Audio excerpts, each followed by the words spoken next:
پنجاب کے کسی دیہات میں ایک خوبرو قادیانی لڑکی شادی کے لیے ایک فوجی آفیسر کو پیش کی گئی۔ فوجی آفیسر نے شادی کی حامی بھرنے سے پہلے ایک شرط رکھی کہ وہ کبھی بھی قادیانیت قبول نہیں کرے گا۔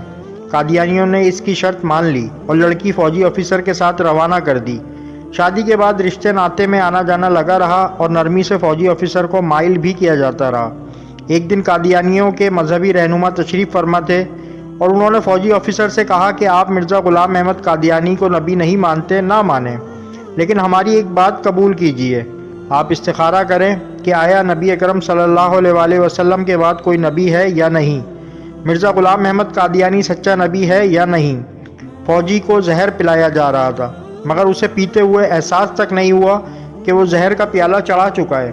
اس نے استخارہ کرنے کی حامی بھر لی۔